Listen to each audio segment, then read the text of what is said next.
क्या हाल है दोस्तों। फिर से एक बार ईरान और इजराइल के बीच में जंग का छुटपुट माहौल बन चुका है और एक दूसरे के ऊपर फिर से इन्होंने गोले दागे हैं सीज फायर शुरू होने के बाद भी।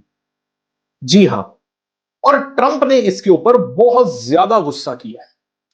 पर आजकल पूरी दुनिया के मुखिया एक ही है, या मैं कहूं प्रधान एक ही है, या मैं कहूं सरपंच एक ही है। आपने बहुत सारे मीम्स में देखा भी होगा, इन्हें सरपंच की उपाधि मिली है। आजकल यही सारे झगड़े निपटा रहे हैं पूरी दुनिया में।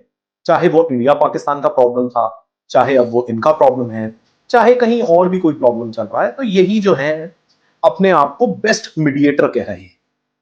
और एक देश के प्रधानमंत्री ने तो यह भी कह दिया था कि इन्हें नोबेल प्राइज दिलवा।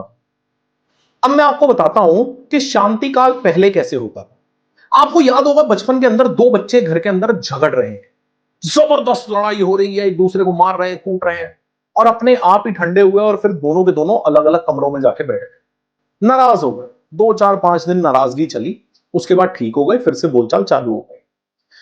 दो बच्चे दूसरे घर में लड़ रहे हैं, पिताजी आए, दोनों को दो चपाट मारी और अपने अपने कमरे में भेज दिया। लेकिन भड़ास अभी बाकी है कि मुझे उसकी वजह से थप्पड़ पड़ा है, मुझे उसकी वजह से थप्पड़ पड़ा है। तो दोनों के अंदर भड़ास बाकी, और ये तो है पिताजी की बात। बच्चे फिर भी एक बार डर के बैठ गए। एक होता है हॉस्टल वार्डन, वो जब आके लड़ाई रुकवाता है ना दो बच्चों के बीच में, तो बच्चों के बीच में भड़ास तो रहती ही रहती है। कुछ दिनों बाद वो फिर से एक दूसरे के ऊपर हमला करते हैं, और शायद यही हुआ है इस केस। तो जो ये पिताजी बनने आए थे, ये पिताजी नहीं बने, और ये हॉस्टल वार्डन बन गए।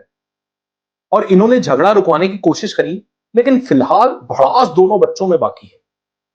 अब देखिए आगे होता है क्या। लेकिन इस तरह की किसी भी जंग में पिस्ता आम आदमी ही है, इसलिए ध्यान रखिए। मैं तो सारे देशों से कहूंगा, अमेरिका से भी कहूंगा, कि दुनिया में शांति बहुत जरूरी है। Take care.